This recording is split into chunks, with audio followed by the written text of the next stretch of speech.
Hello students, chapter 0 mathematical tool से next lecture में start कर रहा हूँ। इस लेक्चर में मैं ट्रिग्नोमेट्री से कुछ बेसिक चीज़ें डिस्कस करूंगा जो फिजिक्स 11th और 12th में आपके बहुत काम आने वाली हैं। स्पेशली बायो स्टूडेंट्स, आपको तो ये चीज़ें बहुत अच्छे से पढ़नी चाहिए क्योंकि आपके पास मैथ्स नहीं होती है। सो मैथ्स के वो सारी चीज़ें जो ट्रिग्नोमेट्री में हैं और जो आपके साथ डेरिवेशन में आपको प्रॉब्लम क्रिएट कर सकती हैं या फिर क्वेश्चंस में आपके बहुत काम आ सकती हैं। सो यहाँ पर वो सारी चीज़ें मैं डिस्कस करने वाला हूँ। तो चलिए स्टार्ट करते हैं बिल्कुल बेसिक चीज़ यानी एंगल से। एंगल क्या होता है स्टूडेंट्स? सो एंगल को हम कैसे डिफाइन करें? तो देखिए, अगर हमारे पास एक लाइन है ओ बी, मैं उसको बोल देता हूँ, और इसका एक एंड है और दूसरा एंड है बी, और अगर ओ को मैं कर दूँ फिक्स और बी को मैं रोटेट कराऊँ तो ये लाइन जो है रोटेट करना शुरू कर देगी इस तरीके से। मान लीजिए मैं इसको एंटी क्लॉकवाइज घुमाता हूँ, एंटी क्लॉकवाइज, तो मान लीजिए बी पोजीशन से इसका एक एंड ए पोजीशन पर चला गया है और ये कैसे घूम रही है? एंटी क्लॉकवाइज घूम रही है। देखिए कैसे, एंटी क्लॉकवाइज। तो मैं कैसे बताऊं कि कितना रोटेट हुई है? तो जो यहाँ पर रोटेशन हो रहा है, द अमाउंट ऑफ रोटेशन, वही कहलाता है angle trace by the line. अगर मैंने कहा कि भाई ये थीटा है, क्या कहा? थीटा है, तो मैं इसको कैसे रिप्रेजेंट करूंगा? Angle A O B equal to theta, right. अब देखिए, अगर यहाँ पर लाइन एंटी क्लॉकवाइज रोटेट कर रही है, यानी रोटेशन एंटी क्लॉकवाइज है, तो जो एंगल ट्रेस हुआ होगा यहाँ पर वो कैसा होगा? वो पॉजिटिव लिया जाएगा। Theta is taken positive if the rotation is anti clockwise, right. हो सकता है लाइन क्लॉकवाइज मूव कर रही हो, यानी जैसे बी से ए की तरफ रोटेट हुई वो एंटी क्लॉकवाइज, हो सकता है बी से ए की तरफ वो क्लॉकवाइज हो, तो उस केस में जो थीटा एंगल ट्रेस करेगी वो क्या कहलाएगा? Negative, right. अगर मान लीजिए थीटा 30 डिग्री है तो हम इसको क्या लिखेंगे? हम इसको लिखेंगे थीटा इक्वल टू -30 डिग्री, क्योंकि यहाँ पर जो रोटेशन है वो कैसा है? क्लॉकवाइज है। अगर रोटेशन है एंटी क्लॉकवाइज और मान लीजिए एंगल ट्रेस हुआ है 30 डिग्री, तो हम उसको लिखेंगे +30 डिग्री, राइट। तो यहाँ पर नेगेटिव और पॉजिटिव क्या बता रहा है? जो रोटेशन है उसको बता रहा है कि रोटेशन हमारा कैसा है? एंटी क्लॉकवाइज है या क्लॉकवाइज है। ओके, नेक्स्ट हम चलते हैं कि जो एंगल हमने यहाँ पर समझा ट्रिग्नोमेट्री में, एंगल जो हम समझा वो किस तरह मेजर किया जाता है, यानी सिस्टम ऑफ मेजरमेंट क्या है उसका, जैसे इसकी यूनिट क्या है। जैसे हम डिस्टेंस को मीटर में मेजर करते हैं, समय को, टाइम को हम सेकंड में मेजर करते हैं, तो एंगल को हम किस यूनिट से रिप्रेजेंट करेंगे? तो यहाँ पर 3 सिस्टम हम पढ़ते हैं, सेक्साडेसिमल सिस्टम, सेंटेसिमल सिस्टम और सर्कुलर सिस्टम, राइट। तो समझ लेते हैं, मान लीजिए एक राइट एंगल है, जैसे राइट एंगल यहाँ पर मैंने दर्शाया angle A O B, right, ये राइट एंगल है। ओके, तो राइट एंगल को सेक्साडेसिमल सिस्टम में हम डिग्रीज में मेजर करते हैं, डिग्री में। तो राइट एंगल जो होता है वो 90 डिग्री का होता है, राइट, यानी इसको हम सेक्साडेसिमल में 90 डिग्री का बोलेंगे। ओके, वहीं पर सेंटेसिमल सिस्टम में हम इसको बोलेंगे 100 ग्रेड्स का, कि भाई ये 100 ग्रेड्स का है एंगल, सेम एंगल, राइट। इसी को हम सर्कुलर सिस्टम में π/2 रेडियन का बोलेंगे, π/2 रेडियन। देख रहे हैं आप, 3 सिस्टम है, तीनों की अलग अलग यूनिट्स हैं। सेम एंगल को सेक्साडेसिमल में 90 डिग्री का बोला जा रहा है, सेंटेसिमल में 100 ग्रेड का बोला जा रहा है, और सर्कुलर में π/2 रेडियन का बोला जा रहा है। इसका मतलब क्या है? सेम चीज़ें, बस डिफरेंट तरीके से उसको यहाँ पर मेजर किया जा रहा है। तो यहाँ पर बच्चों जो ये सेंटेसिमल सिस्टम है इतना पॉपुलर नहीं है, लेकिन फिर भी हम इसके बारे में थोड़ा सा पढ़ लेते हैं। सेक्साडेसिमल में राइट एंगल 90 डिग्री का होता है और 1 डिग्री में 60 मिनट्स होते हैं, यानी 1 मिनट का भी एंगल हो सकता है, राइट। और 1 डिग्री में 60 मिनट होते हैं। 1 मिनट में 60 सेकेंड्स होते हैं, यानी 1 सेकंड का भी एंगल हो सकता है, और 1 मिनट में 60 सेकेंड्स होते हैं। तो सबसे छोटा एंगल सेक्साडेसिमल सिस्टम में 1 सेकंड का भी हो सकता है, राइट। यानी अगर मैं बात करूँ 1 मिनट का एंगल कितना होगा, तो 1 मिनट का जो एंगल होगा वो 1 डिग्री का 1/60 पार्ट होगा, राइट। उसी तरह सेंटेसिमल सिस्टम में राइट एंगल 100 ग्रेड्स का होता है और 1 ग्रेड में 100 मिनट्स होते हैं, यानी 100 मिनट्स होते हैं, राइट। और 1 मिनट में 100 सेकेंड्स होती हैं, राइट। देखिए यहाँ पर 60 मिनट्स हैं 1 डिग्री में, और यहाँ पर 1 ग्रेड में 100 मिनट्स हैं। तो यहाँ पर देखिए, यहाँ पर 60 है, इसीलिए हमने इसको बोला सेक्साडेसिमल सिस्टम। सेक्साडेसिमल का मतलब होता है 60th, यानी 60 से रिलेटेड, ओके। और सेंट का मतलब होता है 100 से रिलेटेड, इसलिए इसका नाम पड़ा सेंटेसिमल सिस्टम। अब सर्कुलर सिस्टम में मैंने आपको बताया कि राइट एंगल π/2 रेडियन का होता है। तो यहाँ पर आप देखेंगे सेंटेसिमल इतना पॉपुलर नहीं है, तो हम सेक्साडेसिमल और सर्कुलर को कंपेयर करते हैं। बच्चों, सेक्साडेसिमल में जैसा कि हमने कहा राइट एंगल 90 डिग्री का होता है और सर्कुलर में π/2 रेडियन का होता है। तो मैं इसको ऐसा लिख सकता हूँ कि भाई π/2 radian equals to 90 degree, okay. तो पाई रेडियन कितना होगा? भाई 2 को राइट साइड ले जाइए, 90 से मल्टीप्लाई कीजिए, कितना हो जाएगा? 180 डिग्री। इसका मतलब पाई रेडियन 180 डिग्री के इक्वल होता है। अगर मैं यहाँ पर निकालूं कि भाई 1 रेडियन कितने का होगा, 1 रेडियन, तो मैं यहाँ पर 180 अपॉन कर दूंगा पाई, राइट, और पाई की वैल्यू लिखूंगा, पाई की वैल्यू होती है 22/7, तो ये हो जाएगा 180 डिग्री इंटू 7/22, यानी 22/7 में से 7 ऊपर मल्टीप्लाई में चला जाएगा, और जो इसकी वैल्यू आएगी वो लगभग आएगी 57.27, जिसको अप्रॉक्सीमेटली मैं लिख सकता हूँ कि भाई 1 रेडियन जो होता है वो 57.3 डिग्री के इक्वल होता है लगभग, राइट, यानी 1 रेडियन 57.3 डिग्री के इक्वल होता है, राइट। सो इस तरीके से हमने देखिए 1 रेडियन में कितने डिग्री होते हैं निकाल लिया। स्टूडेंट्स, कन्वर्सली अगर हम ये निकालें कि भाई 1 डिग्री में कितने रेडियन होते हैं, तो आप यहीं से कैसे कर सकते हैं, देखिए भाई आपको पता है π/2 रेडियन में 90 डिग्री होते हैं, तो 1 डिग्री में कितना होगा, राइट, समझेंगे आप, यहाँ पर π/2 यानी 90 डिग्री के इक्वल होता है, तो 1 डिग्री में कितना होगा, यानी 90 डिग्री π/2 है, लेट्स से मैंने कहा 90 डिग्री π/2 रेडियन है के इक्वल है, तो 1 डिग्री यानी आपको क्या करना है, π/2 अपॉन 90 इंटू 2 हो जाएगा, तो हो जाएगा 180 डिग्री। ओके, यानी कितना आ गया,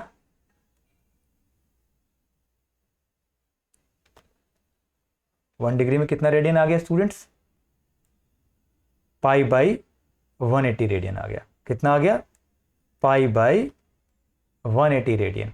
अब मान लीजिए आपको निकालना है 90 डिग्री में कितना है, तो आप 90 से मल्टीप्लाई कर दीजिए। मान लीजिए आपको निकालना है यहाँ पर कि 60 डिग्री में कितने रेडियन, तो आप इसको क्या कर दीजिए, 1 डिग्री में अगर π/180 रेडियन है तो 60 डिग्री में कितने होंगे, 60 से मल्टीप्लाई कर दीजिए, 60 इंटू π/180 रेडियन। ओके, तो देखिए 0 से 0 कैंसिल, तो हो जाएगा π/3 रेडियन, यानी 60 डिग्री जो होता है वो कितना होता है, π/3 रेडियन होता है। Okay students, so this is how we convert any angle which is given in degree to radian, यानी आपको पता होना चाहिए कि 1 डिग्री में कितने रेडियन होते हैं। 1 डिग्री में π/180 रेडियन होते हैं, तो अगर 1 डिग्री में π/180 रेडियन होते हैं तो किसी पर्टिकुलर एंगल जो है वो डिग्री में है तो उसको आप कन्वर्ट कर सकते हैं रेडियन में, right. So this is how we convert an angle which is given in hexadecimal system into circular system. आगे चलते हैं बच्चों कि जैसा कि मैं समझा यहाँ पर 1 रेडियन, 1 रेडियन क्या है, सर्कुलर सिस्टम में एंगल को मेजर करने की यूनिट है, राइट। तो 1 रेडियन को हम कैसे डिफाइन कर सकते हैं, तो लेट्स से हम एक सर्किल मान लेते हैं, जैसा कि यहाँ पर आपको दिया गया एक सर्किल आप यहाँ पर कंसीडर कर लीजिए। उस सर्किल में देखिए आप ये रेडियस है RR, यानी ये रेडियस है, राइट, और यहाँ पर हम एक आर्क ले लेते हैं AB। क्या ले लेते हैं स्टूडेंट्स, एक आर्क ले लेते हैं AB। ओके, अब ये जो आर्क की लेंथ है, जो यहाँ पर आर्क है AB, इसकी जो लेंथ है वो किसके इक्वल होनी चाहिए, आर्क AB की लेंथ किसके इक्वल होनी चाहिए, रेडियस के। अगर इस आर्क की लेंथ यानी AB जो आर्क है इसकी लेंथ किसके इक्वल है, रेडियस के इक्वल है, तो जो एंगल यहाँ पर ये आर्क सबटेंड करेगी सर्किल के सेंटर पर, यानी जो इस आर्क के दोनों एंड है AB, जो सर्किल के सेंटर पर एंगल सबटेंड करेंगे वो एंगल होगा 1 रेडियन का स्टूडेंट्स, क्योंकि एंगल होता है आर्क अपॉन रेडियस, यानी फॉर्मूला आप ध्यान दें, theta equal to arc upon radius, right. तो जो यहाँ से फॉर्मूले से जो आपको एंगल मिलेगा वो रेडियन में मिलेगा, और अगर आर्क और रेडियस दोनों इक्वल हैं तो इसकी वैल्यू कितनी आ जाएगी, 1 radian. So this is how we define 1 radian, यानी कैसे डिफाइन करेंगे, 1 radian is the angle subtended at the centre of a circle by an arc equal in length to the radius of the circle, यानी एक arc circle में जो angle subtend करती है centre पर वो 1 रेडियन होगा अगर उस आर्क की लेंथ रेडियस उस सर्किल की रेडियस के इक्वल है, राइट स्टूडेंट्स। उम्मीद है आपको समझ में आ गया होगा कि हम 1 रेडियन को कैसे डिफाइन करेंगे और 1 रेडियन को हम ग्राफिकली कैसे समझा सकते हैं एक सर्किल में। आगे कुछ हम फंडामेंटल फॉर्मूले यहाँ पर पढ़ेंगे, आपने ये पहले पढ़े भी हुए होंगे, अगर आपने नहीं पढ़े हैं तो आप इनको लिख लीजिए। जैसे tan theta equal to sine theta upon cos theta होता है, कोसेक थीटा जो है वो साइन थीटा के रेसिप्रोकल होता है, इसी तरह साइन थीटा कोसेक थीटा के रेसिप्रोकल के इक्वल होता है, यानी कौन किसका रेसिप्रोकल है, जैसे cosec theta 1 upon sine theta के इक्वल होता है, इसी तरह sine theta 1 upon cosec theta के इक्वल होता है, उसी तरह sec theta equal to 1 upon cos theta होता है और cos theta 1 upon sec theta होता है। तो ये सारे फॉर्मूले हैं आपको याद होने चाहिए स्टूडेंट्स। अब जो ये फॉर्मूले हैं ये तो काफ़ी सारे फॉर्मूले हैं, इनको आप कैसे किसी ट्रिक से याद कर सकते हैं, तो यहाँ पर इन सारे फॉर्मूलों को याद करने की ट्रिक मैं आपको बताता हूँ। इसको हम बोलते हैं मैजिक हेक्सागन, राइट, इसको हम बोलते हैं स्टूडेंट्स मैजिक हेक्सागन, राइट। अब ये मैजिक हेक्सागन में आपको करना क्या है, कैसे सारे के सारे फॉर्मूले आपको बार बार प्रैक्टिस करने हैं। तो आपको बना लेना है एक हेक्सागन और उसके सेंटर में लिख लेना है आपको 1, राइट। अब देखिए यहाँ पर आपको लिखना है साइन और यहाँ पर आपको लिखना है कॉस। लेट से आप कॉस थीटा लिख लीजिए, साइन थीटा लिख लीजिए, यहाँ पर साइन कॉस, यहाँ पर आपको लिखना है टेन थीटा, और यहाँ पर आपको लिखना है कॉट थीटा, यानी साइन कॉस टेन कॉट। यहाँ पर आपको लिखना है सेक थीटा, और यहाँ पर आपको लिखना है कोसेक थीटा। ओके स्टूडेंट्स, तो इस तरीके से आपने सभी वर्टेक्स पर ये जो फंक्शन है ट्रिग्नोमेट्रिक फंक्शंस ये आपने लिख लिए हैं, sine theta, cos theta, tan theta, cot theta, sec theta और कोसेक थीटा। अब देखिए सारे फॉर्मूले में कैसे यहाँ पर बारी बारी से ड्राइव करूंगा ट्रिक से। देखिए अगर आप टेन थीटा के इक्वल करेंगे तो टेन थीटा के इक्वल हो जाएगा, अगर मैं रेशियोज की बात करूं टेन थीटा के इक्वल होगा जो उसके आगे वाले दोनों वर्टेक्स हैं उन पर जो ट्रिग्नोमेट्रिक फंक्शन दिए हुए हैं उनका रेशो, यानी sign theta upon cos theta, यानी टेन थीटा होगा उसके आगे आने वाले वर्टेक्स पर जो फंक्शन लिखे हुए हैं उनका रेशो के equal, tan theta equal to sine theta upon cos theta. उसी तरह आप साइन थीटा इक्वल टू क्या लिख सकते हैं, साइन थीटा इक्वल टू लिख सकते हैं cos theta upon cot theta. देखिए बहुत सारे यहाँ पर फॉर्मूले बनने वाले हैं। इसी तरह सिमिलरली आप सारे फॉर्मूले बना लेंगे कि टेन थीटा किसके इक्वल है, साइन थीटा किसके इक्वल है, कोस थीटा किसके इक्वल है। आप बताइए कोसेक थीटा किसके इक्वल है, तो कोसेक थीटा होगा sec theta upon tan theta के इक्वल। तो ये रहे रेशो वाले फॉर्मूले, किस तरीके से आपको करने हैं, राइट। अब करते हैं स्टूडेंट्स कि यहाँ पर अगर मैं टेन थीटा और कोस थीटा की मल्टीप्लाई करूँ, राइट, अगर मैं टेन थीटा और कोस थीटा की मल्टीप्लाई करूँ तो क्या मिलेगा स्टूडेंट्स, तो मिलेगा जो उसके बीच वाले, यानी अगर मैं ऑल्टरनेट वर्टेक्स जो हैं उनके ऊपर लिखे हुए फंक्शंस का प्रोडक्ट करता हूँ तो जो बीच में वर्टेक्स पड़ता है वो उसके इक्वल होगा। यानी जैसे अगर मैंने किया tan theta into cos theta तो ये किसके इक्वल होगा, उनके बीच में जो पड़ रहा है साइन थीटा। देखिए यहाँ पर सारे फॉर्मूले आप लिख सकते हैं। इसी तरह अगर आप कॉस थीटा और कोसेक थीटा की मल्टीप्लाई करते हैं तो आपको मिलेगा कॉट थीटा, राइट। यानी ऑल्टरनेट वर्टेक्स पर जो है उनकी आप मल्टीप्लाई कर रहे हैं तो बिटवीन में उनके बीच में जो वर्टेक्स लाई कर रहा है उस पर जो फंक्शन लिखा है उसके इक्वल होगा। जैसे मैंने अगर किया cos theta into cosec theta तो आपको मिलेगा कॉट थीटा। तो आप शुरू में एक बार बस इनको लिख लीजिए, वर्टेक्स पे आपको अगर लिखने आ गए किस तरीके से लिखने हैं, sine theta cos theta tan theta cot theta sec theta cosec theta और बीच में 1, तो आप ये सारे फॉर्मूले अपने आप ड्राइव कर लेंगे। तो ये रहे रेशो और प्रोडक्ट वाले फॉर्मूले। अभी आगे चलते हैं, और भी बहुत सारे फॉर्मूले हम इस हेक्सागन से डिराइव करेंगे। देखिए जैसे अगर मान लीजिए आपने ऑल्टरनेट पर जो फंक्शंस लिखे हैं उनकी मल्टीप्लाई की तो आपको इक्वल मिला किसके, जो बीच में वर्टेक्स लाई कर रहा है उस पर जो फंक्शन लिखा हो उसके। अगर आप आमने सामने प्रोडक्ट करते हैं यानी साइन का कोसेक से करते हैं, यानी अगर आप साइन थीटा की मल्टीप्लाई कोसेक थीटा से करते हैं तो आपको मिलेगा जो बीच में लिखा हुआ है 1, यानी 1 के इक्वल।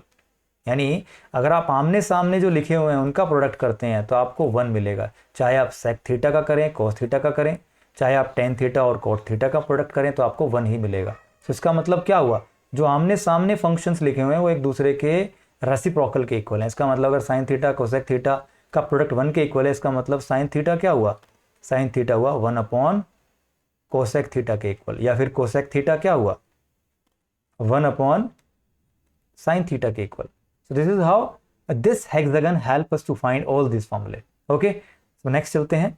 ये रहे कुछ फॉर्मूले जो कि रेसिप्रोकल वाले थे, प्रोडक्ट वाले थे और रेशो वाले थे। उसी तरह स्टूडेंट्स अब देखिए यहाँ पर आपने फॉर्मूले पढ़े होंगे sine 90 minus theta. Okay, so sine 90 minus theta किसके इक्वल होता है, जो उसके सामने लिखा हुआ है कोस थीटा के, राइट। उसी तरह ten 90 minus theta, ten 90 minus theta किसके इक्वल होगा, जो उसके सामने लिखा है कॉट थीटा। ओके स्टूडेंट्स, उसी तरह सेक 90 माइनस थीटा किसके इक्वल होगा, कोसेक थीटा के इक्वल होगा। ओके, तो आपको 90 माइनस थीटा वाले यानी जो लाइट एंगल्स वाले फॉर्मूले होते हैं वो भी आपको यहाँ से समझ में आ जाते हैं, राइट। अब बात करते हैं स्क्वायर वाले फॉर्मूले की। देखिए स्क्वायर वाले जो फॉर्मूले होते हैं जैसे sine square theta plus cos square theta equal to 1 होता है, समझेंगे। जैसे sine square theta plus cos square theta equal to 1 होता है। लेट से आपने साइन का स्क्वायर किया कोस का स्क्वायर किया, दोनों को प्लस किया तो किसके इक्वल होगा, 1 के। यानी आपको क्या करना है, साइन का स्क्वायर प्लस कोस का स्क्वायर इक्वल टू 1। उसी तरह टेन का स्क्वायर प्लस 1 का square equal to sec square theta. उसी तरह 1 का स्क्वायर प्लस कोट का square equal to cosec square theta. समझ गए होंगे, उम्मीद आप समझ गए होंगे बच्चों कैसे होना है। आप देखिए यहाँ पर जैसे हमने लिखा इसका स्क्वायर साइन का स्क्वायर प्लस कोस का स्क्वायर इक्वल टू क्या होगा 1, यानी यहाँ पर आपको ऐसे चलना है। Okay, right. देखेंगे यहाँ पर तो क्या हो जाएगा, 10 का स्क्वायर थीटा, फिर आप चले 1 आया, 1 का स्क्वायर तो 1 ही होता है, यानी +1 इक्वल टू क्या आ जाएगा, सेक स्क्वायर थीटा। इसका मतलब tan square theta minus sec square theta क्या होगा, या फिर sec square theta minus tan square theta equal to 1 होगा। कहने का मतलब sec square theta minus tan square theta equals to 1 होगा। ओके, उसी तरह यहाँ पर इस तरीके से आपको चलना है। इसका मतलब 1 का स्क्वायर 1 होगा, plus cot square theta equal to क्या होगा, कोसेक स्क्वायर थीटा। ओके, तो आप लिख सकते हैं cosec square theta minus cot square theta equal to 1। तो जितने भी आपके फॉर्मूले हैं आप इस मैजिक हेक्सागन की हेल्प से याद कर सकते हैं। ओके स्टूडेंट्स, तो उम्मीद है आपको सभी फॉर्मूले हमें कैसे बनाने हैं यहाँ पर आप समझ गए होंगे। उम्मीद है आपको हेक्सागन से काफ़ी सारी हेल्प मिलेगी ये सारे फॉर्मूले आपको याद करने में। इसके बाद कुछ एडिशनल फॉर्मूले होते हैं, जैसे साइन ए प्लस बी क्या होता है, साइन ए प्लस बी होता है साइन ए कोस बी प्लस कोस ए साइन बी। कोस ए प्लस बी क्या होता है, कोस ए कोस बी माइनस साइन ए साइन बी। ये सारे फॉर्मूले आपको याद करने हैं स्टूडेंट्स, तो इनको आप लिख लीजिए। देखिए ये हैं एडिशन वाले, जैसे कि आप देखिए साइन ए प्लस बी होता है साइन ए कोस बी प्लस कोस ए साइन बी। उसी तरह डिफरेंस फॉर्मूला है साइन ए माइनस बी में क्या हो जाता है, साइन ए कोस बी माइनस कोस ए साइन बी। देख रहे हैं आप यहाँ पर साइन ए प्लस बी में यहाँ पर बीच में प्लस है, लेकिन अगर यहाँ पर माइनस हो जाए, साइन ए माइनस बी हो जाए तो यहाँ पर भी बीच में माइनस आ जाएगा, साइन ए कॉस बी माइनस कोस ए साइन बी। राइट, ये बहुत यूज़ होते हैं फॉर्मूले आगे जाकर फिजिक्स में। उसी तरह यहाँ पर देखिए कोस ए प्लस बी होता है कोस ए कोस बी माइनस साइन ए साइन बी। तो अगर यहाँ पर हो जाए कोस ए माइनस बी तो यहाँ पर माइनस की जगह प्लस हो जाएगा, ये हो जाएगा कोस ए कॉस बी प्लस साइन ए साइन बी। राइट, उसी तरह टेन का फॉर्मूला है, टेन का भी अपोजिट आता है। अगर यहाँ पर टेन ए माइनस बी हो जाए तो यहाँ पर माइनस आ जाएगा और यहाँ पर प्लस आ जाएगा, नेक्स्ट जो आप डिफरेंस फॉर्मूले में यहाँ पर पढ़ते हैं। तो राइट, ये सारे फॉर्मूले आप लिस्ट कर लीजिए, याद कर लीजिए। अब आपने देखा स्टूडेंट्स यहाँ पर कि साइन ए प्लस बी क्या है, ये है साइन ए प्लस बी का एक्सपेंशन है साइन ए कॉस बी प्लस कोस ए साइन बी। तो अगर मैं यहाँ पर कहूँ कि ए इक्वल टू बी है, राइट, अगर ए इक्वल टू बी है तो साइन ए प्लस ए हो जाएगा साइन 2a, हो जाएगा साइन 2a। तो देखिए आपको ये वाला फॉर्मूला मिल जाएगा। राइट, आपको क्या करना है, इधर a की जगह b की जगह a ही लिखना है। तो ये हो जाएगा sine a cos a plus cos a sine a। अब देखिए दोनों टर्म एक जैसी हो गई, sine a cos a sine a cos a। तो ये क्या हो जाएगा students, 2 sine a cos a। तो साइन 2a होता है 2 साइन a कोस a। उसी तरह आप कोस 2a भी ऑब्टेन कर सकते हैं यहाँ से, आपको बस क्या करना है, a इक्वल टू b करना है। उसी तरह आप tan 2a भी ऑब्टेन कर सकते हैं, क्या करना है आपको, b की जगह सिर्फ a लिखना है। राइट, उम्मीद है आपको समझ में आ गए होंगे कैसे आप इन फॉर्मूलोज को याद कर सकते हैं। सारे के सारे फॉर्मूले आपको याद करने हैं। उसी तरह डिफरेंस वाले फॉर्मूले भी आप नोट कर लीजिए, वीडियो को पॉज कीजिए, इन फॉर्मूलों को आप नोट कर लीजिए। नेक्स्ट आप चलते हैं बच्चों ट्रांसफॉर्मेशन फॉर्मूले की तरफ। यानी आपने सारे फॉर्मूले पढ़े कि साइन ए प्लस बी क्या होता है, साइन ए माइनस बी का एक्सपेंशन क्या होता है। राइट, तो अगर आप देखिए मैं दो आपको बता देता हूँ। अगर मान लीजिए आप साइन ए प्लस बी और साइन ए माइनस बी का एडिशन करते हैं, मान लीजिए आपने इधर साइन ए प्लस बी और साइन ए माइनस बी का एडिशन किया, जैसे कि यहाँ पर साइन ए प्लस बी और साइन ए माइनस बी का एडिशन किया, तो राइट साइड भी तो आप यही करेंगे। राइट साइड भी जो आपकी राइट साइड है ये इधर फॉर्मूले में, उसको भी आप ऐड करेंगे। तो ऐड करेंगे तो देखिए ये दोनों कैंसिल हो जाएंगे, क्योंकि ये टर्म एक पॉजिटिव की और एक नेगेटिव की है, और जो दोनों की फर्स्ट टर्म है वो दोनों ऐड हो जाएंगी। तो हो जाएगा 2 साइन ए कॉस बी, तो इसका रिजल्ट आएगा 2 साइन ए कॉस बी। उसी तरह आप अगर यहाँ पर इन दोनों का सब्ट्रैक्शन करें, यानी साइन ए प्लस बी से आप साइन ए माइनस बी का आप सब्ट्रैक्शन करें, तो ये लिखा जाएगा साइन ए प्लस बी माइनस साइन ए माइनस बी। राइट, तो आप यहाँ पर जो राइट साइड है इसको आप फर्स्ट से सेकंड को आप सब्ट्रैक्ट करेंगे तो ये वैल्यू हो जाएगी नेगेटिव की और ये हो जाएगी पॉजिटिव की। अब इस बार ये फर्स्ट टर्म दोनों की कैंसिल हो जाएंगी और ये हो जाएगा 2 कॉस ए साइन बी, यानी आपका आंसर आएगा 2 cos a sin b। तो उसी तरह आप रेस्ट ऑफ द 2 जो ये फॉर्मूले हैं ये आप खुद ऑब्टेन कीजिए। ओके, इसी तरह करना है आपको, मेक श्योर कि कोई गलती ना हो, अच्छे से आप यहाँ पर उसका जो एक्सपेंशन है वो निकाल पाएँ कि उनका रिजल्ट क्या आएगा। नेक्स्ट स्टूडेंट्स हम चलते हैं यहाँ पर कुछ लॉज ऑफ साइंस और कोसाइंस फॉर्मूलों की बात करते हैं, यानी लॉज ऑफ साइन और laws of cosine for a triangle.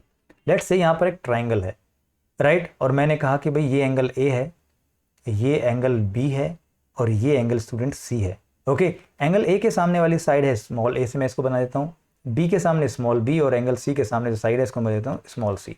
Okay, तो यहाँ पर देखिए लॉज ऑफ कोसाइन क्या होते हैं, इनको हम बोलते हैं लॉज ऑफ कोसाइन। ये जो तीनों फॉर्मूले हैं, यानी यहाँ पर आप देखेंगे कि एक साइड का स्क्वायर किसके इक्वल होगा, यानी ए को अगर हम ए साइड निकाल रहे हैं तो इसका स्क्वायर किसके इक्वल होगा, ए स्क्वायर होगा अदर टू साइड्स के स्क्वायर के सम के, यानी B square plus C square minus twice of product of both the sides other two sides, यानी माइनस 2bc जिनका यहाँ पर स्क्वायर हुआ है माइनस 2bc, और ए के सामने वाला एंगल क्या है, ए है, तो उसका कोसाइन यानी कॉस ए, यानी आपको क्या लिखना है B square plus C square minus 2bc cos A. Student समझ में आ गई होगा उम्मीद है आपके। तो उसी तरह सी स्क्वायर क्या होगा, देखिए सी स्क्वायर होगा, बाकी की बची साइड कौन सी है, ए और बी, यानी A square plus B square minus 2ab। अब देखिए सी के अपोजिट एंगल कौन सा है, कॉस सी, तो यहाँ पर आप लिखेंगे कॉस सी। तो उसी तरह आपको तीनों फॉर्मूले आपके बहुत आगे जाके डेरिवेशंस में काम आने वाले हैं, इनको लॉ ऑफ कोसाइंस बोलते हैं। ओके, उम्मीद है आपको समझ में आ गया होगा। ये बच्चों वेक्टर एडिशन से ही आते हैं, रिजल्टेंट वाले फॉर्मूले से ही ये फॉर्मूले आते हैं। तो यहाँ पर आप ध्यान रखें कि कैसे किसी ट्रायंगल में एक साइड का स्क्वायर बाकी जो साइड्स हैं उनके स्क्वायर के सम के minus twice of the other two sides into cosine of the opposite angle के इक्वल होता है। यहाँ पर आप देख रहे हैं किस तरीके से आपने ये फॉर्मूला बनाया। उसी तरह आप तीनों साइड्स के लिए फॉर्मूले याद कर लें। इसको बोलते हैं लॉ ऑफ साइन, इसको बोलते हैं स्टूडेंट्स लॉ ऑफ साइन। यहाँ पर देखिए आप कि एक साइड है मान लीजिए ए, उसका अपोजिट एंगल है कैपिटल ए, तो हमने लिखा है यहाँ पर ए अपॉन साइन ए, यानी side upon sine of opposite angle, A upon sine A किसके इक्वल होगा, दूसरी साइड के रेशो के, यानी दूसरी साइड और अपॉन में sine of the opposite angle, यानी बी अपॉन साइन बी के इक्वल होगा। उसी तरह ये इक्वल होगा सी अपॉन साइन सी के, राइट। यहाँ पर मेक श्योर कि जो ए है आपका, ये ए आप देख रहे हैं यहाँ पर, ये ए और नीचे क्या है इसके अपोजिट एंगल में ही साइन ए। आप इसको ऐसे भी लिख सकते हैं A upon B equals to sine A upon sine B. So students ये थे लॉज ऑफ साइन और कोसाइन। अब हम बात करते हैं स्टूडेंट्स ट्रिग्नोमेट्रिक रेशियोज की। स्टूडेंट्स ट्रिग्नोमेट्रिक फंक्शंस जो होते हैं, जैसे यहाँ पर आप देखेंगे sine theta, cos theta and tan theta हो गया, cosec theta, sec theta, cot theta. So ये जो ट्रिग्नोमेट्रिक फंक्शंस हैं एक्चुअल में एक राइट एंगल ट्राइंगल में साइड्स के रेशियो से डिफाइन किए जा सकते हैं। जैसे कि आप देख रहे हैं एक राइट एंगल ट्राइंगल मैंने यहाँ पर बनाया है ABC, यहाँ पर जो एंगल भी है वो 90 डिग्री का है, राइट। सो इसके अलावा जो A और B एंगल हैं एक्यूट एंगल हैं। तो अगर मान लीजिए मैं C को एक एंगल मान लेता हूँ थीटा, तो यहाँ पर C अगर थीटा एंगल है, यानी यहाँ पर जो ये एंगल C है ये एंगल थीटा है, तो ये AB जो साइड है परपेंडिकुलर हो जाएगी और ये बेस हो जाएगा और ये हाइपोटेनस हो जाएगा, राइट। तो यहाँ पर आप सभी ट्रिग्नोमेट्रिक फंक्शंस को, यानी साइन थीटा हो गया, कॉस थीटा हो गया, इनको साइड्स के रेशियो से डिफाइन कर सकते हैं। जैसे साइन थीटा हो जाता है perpendicular upon hypotenuse, cos theta हो जाता है बेस अपॉन हाइपोटेनस। उसी तरह सभी के सभी ट्रिग्नोमेट्रिक फंक्शंस जो हैं किन्हीं दो साइड्स के रेशियोज के इक्वल हैं।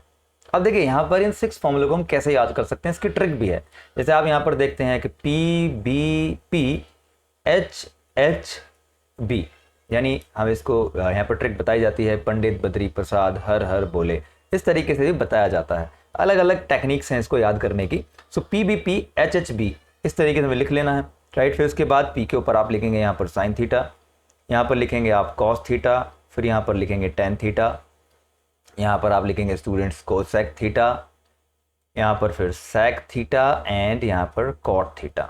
Okay, sine cos tan cosec sec cot. अब देखिए आप अगर आप साइन थीटा को देखेंगे तो साइन थीटा के नीचे क्या लिखा हुआ है students, P upon H, right. क्या लिखा है P अपॉन H, तो इसका मतलब साइन थीटा क्या होता है, P अपॉन H होता है, यानी परपेंडिकुलर अपॉन हाइपोटेनस। सो इस तरीके से आप ये जो हमारे पास 6 फॉर्मूले हैं, यानी जो ट्रिग्नोमेट्रिक फंक्शंस हैं वो किन दो साइड्स के रेशियो के इक्वल हैं, ये आप यहाँ से इस ट्रिक से भी आप समझ सकते हैं। तो देखिए साइन थीटा हो गया P upon H, cos theta हो गया देखिए यहाँ पर B अपॉन H, आप देखेंगे ऊपर भी क्या लिखा हुआ है cos theta B upon H, यानी बेस अपॉन हाइपोटेनस, राइट। उसी तरह आप जैसे ऊपर वाले फंक्शन हैं उनके लिए हो जाएगा टेन थीटा के लिए हो जाएगा P upon B, perpendicular upon base.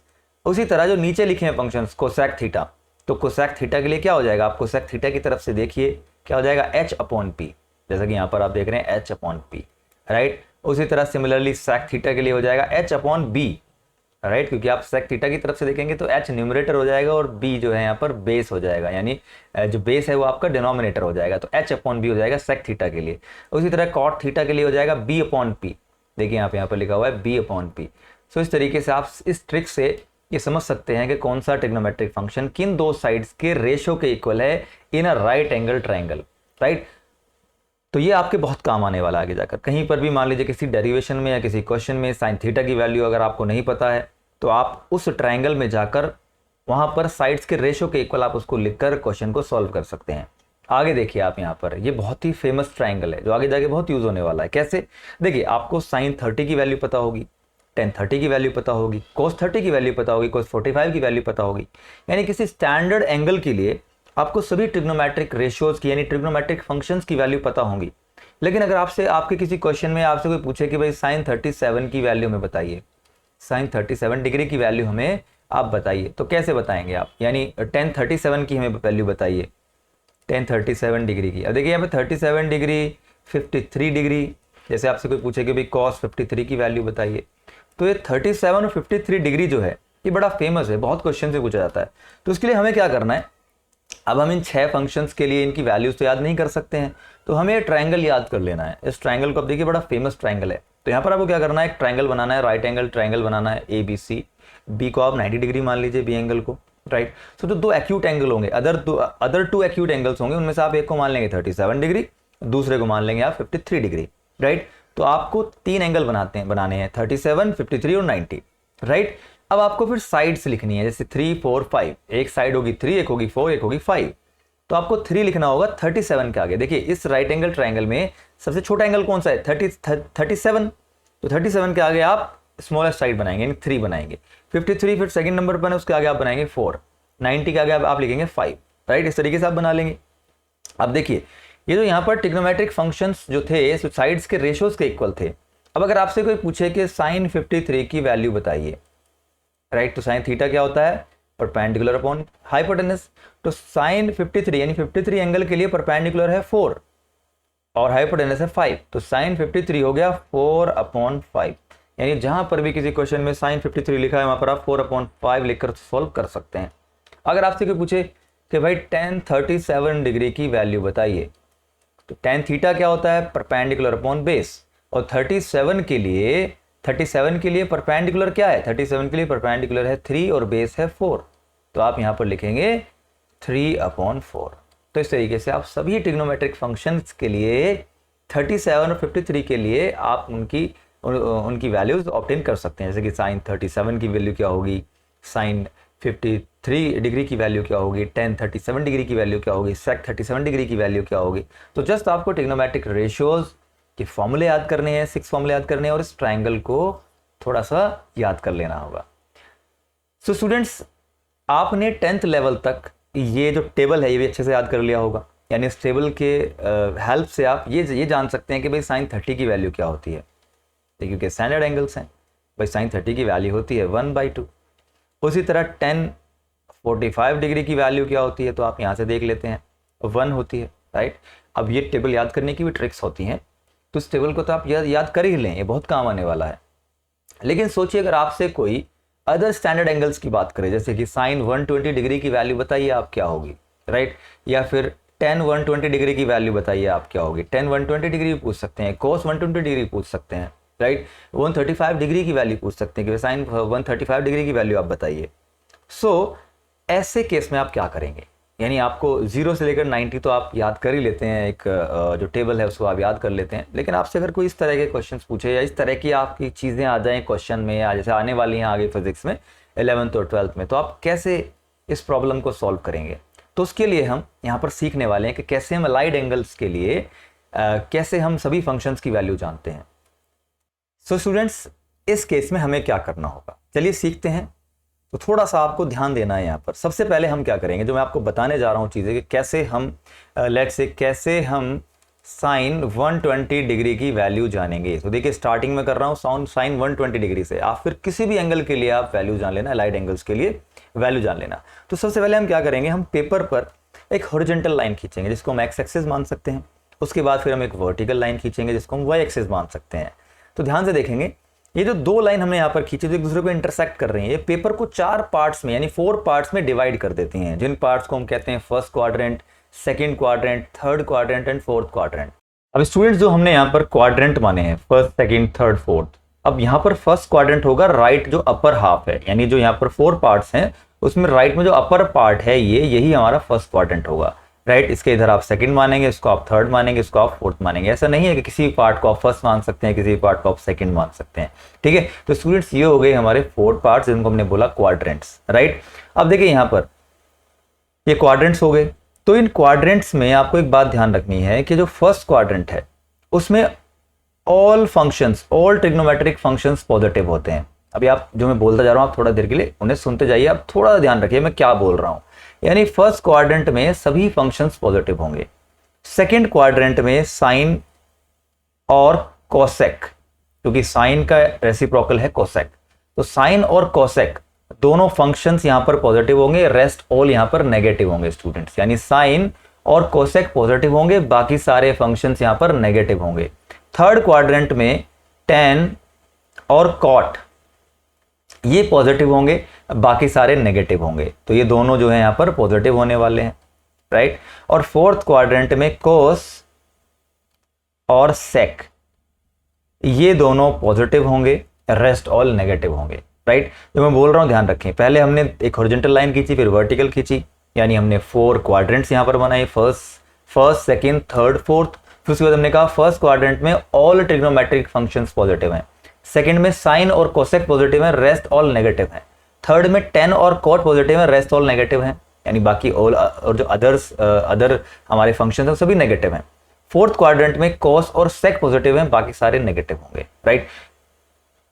Second बात आपको ये ध्यान रखनी है कि अगर मैं यहां पर एक प्रोटेक्टर रख देता हूं, यानी जहां पर ये इंटरसेक्ट कर रहे हैं यहां पर एक प्रोटेक्टर रख देता हूं, तो आप देखेंगे प्रोटेक्टर यहां पर बताएगा कि यहां पर क्या होगा, यहां पर होगा 0 डिग्री, राइट। स्टूडेंट ध्यान देंगे, यहां पर होगा 0 डिग्री, यहां पर होगा 90 डिग्री, ओके, यहां पर होगा 180 डिग्री, ओके। अब आप जानते हैं कि डिग्री में और रेडियन में हम उसे कैसे कन्वर्ट कर सकते हैं, 90 को हम π/2 कह सकते हैं, ओके, और इसी तरह 180 को हम पाई कह सकते हैं, ओके। तो इसी तरह आप मतलब डिग्री में भी याद रखें और रेडियन में भी, राइट। अब देखिए यहां से यहां तक 90 हो गया, फिर 90 प्लस हुआ तो ये 180 हो गया, फिर दोबारा 90 प्लस होगा तो ये क्या हो जाएगा 270 डिग्री। इसका मतलब ये हो गया 270 डिग्री। एक बार और आप यहाँ पर 90 ऐड करेंगे तो ये 0 डिग्री पर दोबारा कितना आ जाएगा 360 डिग्री। इसका मतलब दोबारा घूमकर अगर कोई लाइन, जैसे कि हमने शुरू में देखा था कि एंगल क्या होता है, जब एक लाइन रोटेट करती है, राइट, तो वो क्या करती है, एंगल ट्रेस करती है। तो अगर एक लाइन एंटी क्लॉकवाइज डायरेक्शन में एंगल ट्रेस कर रही है तो एंगल पॉजिटिव भी कहलाएगा। दूसरा वो 0 से लेकर 360 एंगल तक जाएगा। अगर वो आगे भी घूम रहा है तो 360 में फिर 90 ऐड कर दीजिए, 180 ऐड कर दीजिए, इस तरीके से एंगल ट्रेस होता चला जाएगा, राइट, यानी एंगल इंक्रीज होता चला जाएगा। तो यहाँ पर आपने समझा किस तरीके से हम यहाँ पर एंगल्स लिख सकते हैं, 0 डिग्री, 90 डिग्री, 180 डिग्री और 270 डिग्री और 360 डिग्री, राइट। इतना हमें यहाँ पर ध्यान रखना है। यानी मैं इस प्रोडक्टर को यहाँ से हटा देता हूँ अब, ओके। तो चलिए समझते हैं कि कैसे हम अब साइन 120 की वैल्यू ऑब्टेन कर सकते हैं। देखिए मान लीजिए मैंने लिखा साइन 120 डिग्री, तो हमें क्या करना है, थोड़ा ध्यान देंगे यहाँ पर, हमें क्या करना है, हमें इस एंगल को स्प्लिट करना है, ब्रेक करना है। कैसे करेंगे भाई, या तो 90 डिग्री में कन्वर्ट करेंगे, या 180 में करेंगे, या 270 में करेंगे, या 360 में करेंगे, या 0 डिग्री में करेंगे। तो कैसे कर सकते हैं, देखिए मैं इसको इस तरीके से लिख सकता हूँ ना, साइन 120 डिग्री को साइन 90 प्लस 30 डिग्री इस तरीके से लिख सकता हूँ। देखिए मैंने कहा 90 में स्प्लिट करना है या 180 में स्प्लिट करना है, राइट। हम इसको इस तरह लिख सकते हैं, हम इसको 180 में भी स्प्लिट कर सकते हैं। कैसे, साइन 180 माइनस 60 कितना होता है, 120 होता है। तो मैं इसको इस तरह भी लिख सकता हूँ कि साइन 180 माइनस 60। अभी फिलहाल साइन 90 प्लस 30 से मैं आपको बताता हूँ। अब देखिए ध्यान से देखेंगे यहाँ पर, राइट। तो एक चीज यहाँ पर हमने सीखी कि भाई 90 प्लस 30 इसका मतलब क्या है कि फर्स्ट क्वाड्रेंट से ये सेकंड क्वाड्रेंट में जा रहा है। यानी कहां पर पहुंच गए हम, 90 डिग्री प्लस थीटा होते ही हम कहां चले गए, हम सेकंड क्वाड्रेंट में चले गए। क्योंकि यहाँ पे लिखा है 90 प्लस 30, इसका मतलब फर्स्ट क्वाड्रेंट में नहीं है एंगल, एंगल कहां पहुंच चुका है, एंगल पहुंच चुका है सेकंड क्वाड्रेंट में, ठीक है। यानी यहाँ पर लिखा है 90 प्लस 30 डिग्री, राइट। तो यहाँ पर एक चीज ध्यान रखें आप कि स्टूडेंट्स, एक चीज आप यहाँ पर ध्यान रखें कि अगर आप इस वर्टिकल लाइन को क्रॉस कर रहे हैं, जैसे कि आप फर्स्ट क्वाड्रेंट से सेकंड में जा रहे हैं, राइट, या फिर थर्ड से आप फोर्थ में जा रहे हैं, अगर आप वर्टिकल लाइन को क्रॉस करते हैं तो फंक्शन चेंज होगा। ये बात और ध्यान रखें आप कि फंक्शन चेंज होगा। अब देखिए साइन कोस में होता है, टेन कोट में होता है, कोसेक सेक में होता है, सेक कोसेक में होता है, कोट टेन में होता है, कोस साइन में होता है। यानी अगर साइन कोस में होता है तो कोस साइन में होगा, टेन कोट में होता है तो कोट टेन में होगा, ओके। यानी आपको पता है कि फंक्शन चेंज किस में होता है। जैसे sine 90 minus theta cos theta होता है, इनफैक्ट साइन का रेसिप्रोकल कोसेक है, लेकिन जब फंक्शन चेंज होता है तो साइन कोस में होता है। तो आप फंक्शन याद रखें। अगर आप इस हॉरिजॉन्टल लाइन को क्रॉस करते हैं तो फंक्शन चेंज नहीं होगा, फंक्शन नॉट चेंज। ओके, अगर आप इस हॉरिजॉन्टल लाइन को क्रॉस करते हैं फंक्शन चेंज नहीं होगा, लेकिन अगर आप वर्टिकल लाइन को क्रॉस करते हैं तो फंक्शन चेंज होगा। अब देखिए 90 + 30 होते ही फंक्शन चेंज होगा, क्योंकि क्या हो रहा है यहाँ पर आप वर्टिकल लाइन को क्रॉस कर रहे हैं। तो साइन 90 + 30 यानी इसका मतलब फंक्शन चेंज होगा, और साइन किस में होगा, कॉस में होगा, राइट। आप यहाँ लिख देंगे कॉस। अब देखिए साइन है यहाँ पर, है ना, तो साइन कॉस में होगा, और साइन सेकेंड क्वाड्रेंट में पॉजिटिव है, तो आप यहाँ पर लिखेंगे पॉजिटिव कॉस। साइन कॉस में हुआ प्लस साइन सेकंड क्वाड्रेंट में पॉजिटिव है, तो आप लिखेंगे पॉजिटिव कॉस, और पॉजिटिव कॉस के आगे आप लिख देंगे ये एंगल, राइट, 30 डिग्री। ओके, तो देखिए कॉस 30 की वैल्यू क्या होती है, आपको पता है कॉस 30 की वैल्यू क्या होती है, √3/2। ओके, तो स्टूडेंट्स साइन 120 की वैल्यू क्या हो गई, यानी कॉस 30 के इक्वल हो गई, कितना, √3/2। ओके, ऐसे हम काफ़ी सारी चीज़ें यहाँ पर प्रैक्टिस करेंगे, काफ़ी सारे एंगल्स के लिए हम ट्रिग्नोमेट्रिक फंक्शंस की प्रैक्टिस करेंगे जब तक आप सीख नहीं जाते। देखिए यहाँ पर थोड़ा ओवर कॉन्फिडेंट नहीं होना है, अभी भी कुछ मिस्टेक्स हो सकती हैं। अगर मान लीजिए हमसे कोई कहे कि आप साइन 120 डिग्री को 180 में स्प्लिट करके समझाइए, तो हम इसको लिख सकते हैं साइन 180 डिग्री -60 डिग्री। हम इसको इस तरह भी लिख सकते हैं स्टूडेंट, साइन 180 डिग्री -60 डिग्री। अब देखिए यहाँ पर साइन 180 -60 मतलब यहाँ से हम अब हॉरिजॉन्टल लाइन को क्रॉस कर रहे हैं, यानी 180 से हम सेकंड क्वाड्रेंट की तरफ जा रहे हैं, तो फंक्शन चेंज नहीं होगा। तो इसका मतलब अब देखिए सेकंड क्वाड्रेंट में जा रहे हैं तो साइन पॉजिटिव होगा, तो इसलिए हम लिखेंगे प्लस, और फंक्शन चेंज नहीं होगा क्योंकि हम हॉरिजॉन्टल लाइन को क्रॉस कर रहे हैं, वर्टिकल को नहीं क्रॉस कर रहे हैं। तो यहाँ पर आप लिखेंगे एज इट इज साइन, पहले हमने कॉस लिखा था क्योंकि हम वर्टिकल लाइन को क्रॉस कर रहे थे, तो ये हो गया साइन, और साइन के आगे लिख देंगे 60 डिग्री, तो आपने यहाँ पर साइन 60 लिख दिया। अब देखिए साइन 60 की वैल्यू कितनी होती है, अगेन √3/2 होती है, क्योंकि साइन 60 और कॉस 30 डिग्री की वैल्यू सेम होती है। ये भी आप प्रूव कर सकते हैं कि साइन 60 डिग्री की वैल्यू साइन 30 डिग्री के इक्वल, साइन 60 डिग्री की वैल्यू कॉस 30 डिग्री के इक्वल कैसे हो जाती है, ये भी आप यहाँ पर प्रूव कर सकते हैं, मैं प्रूव करूंगा ये भी आपको, राइट। तो चलिए नेक्स्ट एंगल के लिए हमसे सॉल्व करते हैं। मान लीजिए हमसे कोई कहे कि आप वैल्यू बताइए साइन, यहाँ पर हम लिख देते हैं 210 की वैल्यू, राइट। बताइए साइन 210 डिग्री की वैल्यू क्या होगी। तो आप इसको किस तरीके से स्प्लिट कर सकते हैं, आप इसको स्प्लिट कर सकते हैं स्टूडेंट्स, साइन 180 डिग्री क्या हो जाएगा, 30 डिग्री। ओके, देखिए आप 180 डिग्री प्लस 30 डिग्री कितना होगा, 210। ओके, अब ध्यान से देखेंगे 180 डिग्री प्लस 30 हो रहा है, इसका मतलब हम हॉरिजॉन्टल लाइन को क्रॉस करके सेकंड क्वाड्रेंट से थर्ड में जा रहे हैं। तो क्या थर्ड में साइन पॉजिटिव है, नहीं, थर्ड में tan और cot पॉजिटिव है, इसका मतलब साइन थर्ड क्वाड्रेंट में नेगेटिव होगा। तो साइन की वैल्यू किस, पहले आप क्या लिखेंगे, माइनस, क्योंकि ये थर्ड क्वाड्रेंट में जा रहा है एंगल। तो साइन 180 + 30 डिग्री की वैल्यू अगर क्या होने वाली है, नेगेटिव होने, क्योंकि ये थर्ड क्वाड्रेंट में जा रहा है और साइन थर्ड क्वाड्रेंट में नेगेटिव होता है, राइट। अब देखिए जो हॉरिजॉन्टल लाइन है उसको आप क्रॉस कर रहे हैं तो फंक्शन चेंज नहीं होगा, इसका मतलब साइन ही रहेगा एज इट इज, और इसके आगे आप क्या लिख देंगे, साइन के आगे लिख देंगे आप 30 डिग्री, और साइन 30 की वैल्यू आप जानते हैं क्या होती है, हाफ होती है, तो ये क्या हो जाएगा -1/2, यानी साइन 210 डिग्री की वैल्यू कितनी हुई, साइन 210 डिग्री की वैल्यू हुई -1/2, राइट। इसी तरह आप प्रैक्टिस कीजिए, सभी एंगल्स की आप प्रैक्टिस कीजिए। बस यहाँ पर आपको ध्यान रखना है कि आप हॉरिजॉन्टल लाइन को क्रॉस कर रहे हैं या वर्टिकल लाइन को क्रॉस कर रहे हैं, यानी फंक्शन चेंज होगा या नहीं होगा, नंबर 1 बात। दूसरा, किस क्वाड्रेंट में आप जा रहे हैं, उस क्वाड्रेंट में वो फंक्शन पॉजिटिव होता है या नेगेटिव होता है, इस बात का आप ध्यान रखें। तो चलिए और भी काफ़ी सारे यहाँ पर एग्जाम्पल्स प्रैक्टिस करते हैं, अगर आप समझ गए हैं तो आप कीजिए, अदरवाइज आप नेक्स्ट एग्जाम्पल्स भी यहाँ पर देखिए। जैसे मैंने कहा कि भाई साइन -45 डिग्री की वैल्यू बताइए, साइन -45 डिग्री। अब देखिए -45 डिग्री का मतलब क्या है कि यहाँ पर क्लॉकवाइज रोटेशन हो रहा है, और ये किस क्वाड्रेंट में आ गया, फोर्थ क्वाड्रेंट में, ध्यान से देखना आप। तो जब क्लॉकवाइज रोटेशन होता है तो थीटा होता है नेगेटिव, राइट। इसका मतलब ये जो 45 डिग्री है कौन से क्वाड्रेंट में है, फोर्थ क्वाड्रेंट में है, और फोर्थ क्वाड्रेंट में कोस और सेक पॉजिटिव होते हैं, साइन नेगेटिव होता है। तो इसके लिए यहाँ पर आप क्या लिखेंगे, माइनस, यानी माइनस साइन 45 डिग्री, यानी हम इसको ऐसे भी लिख सकते थे कि साइन 0 डिग्री -45 डिग्री, यानी आप समझ गए हैं। यानी मैंने क्या कहा था, एंगल को स्प्लिट करना है 0 डिग्री में, 90 डिग्री में, 180 डिग्री में, 270 डिग्री में या 360 डिग्री में। यहाँ पर देखिए मैंने इसको 0 -45 लिख दिया, तो क्या फर्क पड़ता है। तो आप देखेंगे यहाँ से आपने क्या समझा कि किस क्वाड्रेंट में है ये, फोर्थ क्वाड्रेंट में साइन होता है नेगेटिव, तो आपने यहाँ पर लिख दिया माइनस साइन और फिर आगे लिख दिया 45 डिग्री, यानी साइन माइनस 45 डिग्री की वैल्यू होती है माइनस साइन 45, और साइन 45 की वैल्यू आप जानते हैं।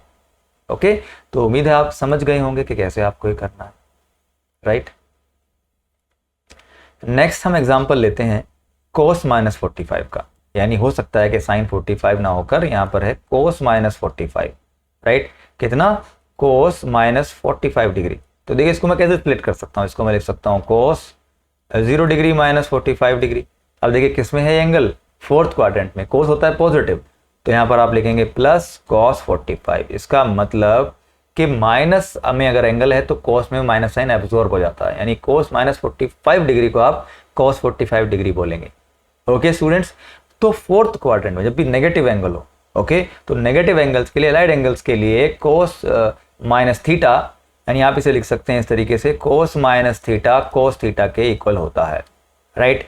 सेक माइनस थीटा सेक थीटा के इक्वल होता है। लेकिन अदर ट्रिग्नोमेट्रिक रेशियोज में अगर एंगल नेगेटिव है तो वो पॉजिटिव नहीं होगा। जैसे हमने लिखा टेन माइनस थीटा, तो ये माइनस टेन थीटा हो जाएगा, ना कि टेन थीटा। तो ये आप ध्यान रखें यहाँ पर।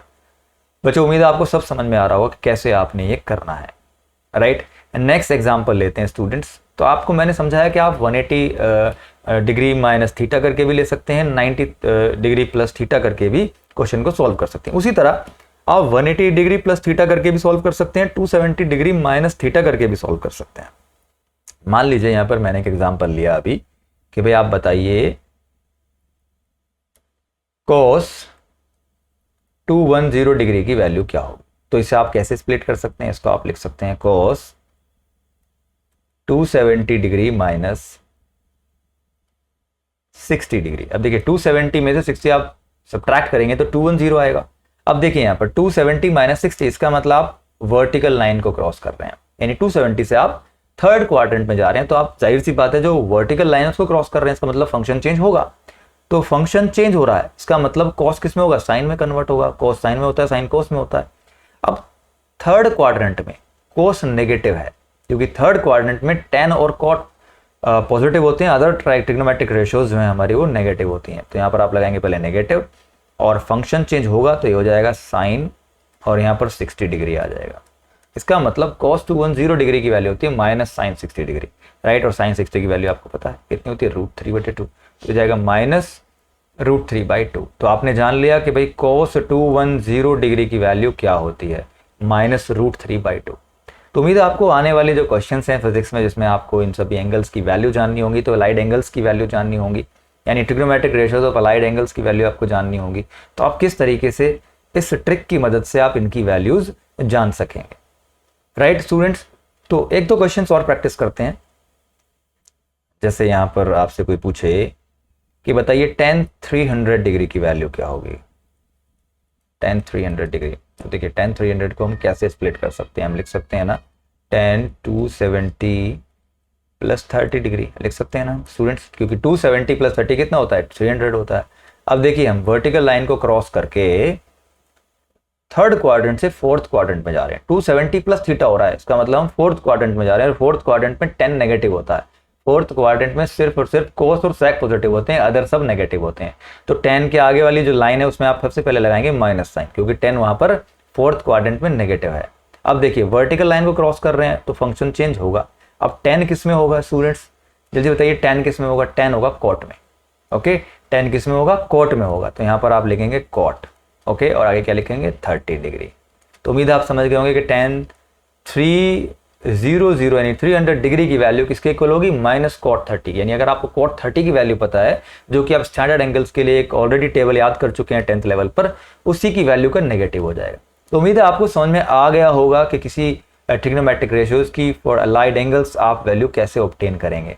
सो इस वीडियो में सिर्फ इतना ही। मिलेंगे नेक्स्ट वीडियो में, जिसमें हम लॉग एंटी लॉग डिस्कस करने वाले हैं, क्योंकि लॉग एंटी लॉग हमारी कैलकुलेशंस को बहुत आसान बना देता है। सो आप लॉग एंटी लॉग की वीडियो देखना बिल्कुल मत भूलना। उम्मीद है आपको वीडियो पसंद आया होगा स्टूडेंट्स। मिलेंगे नेक्स्ट वीडियो में। Thanks for watching, stay blessed.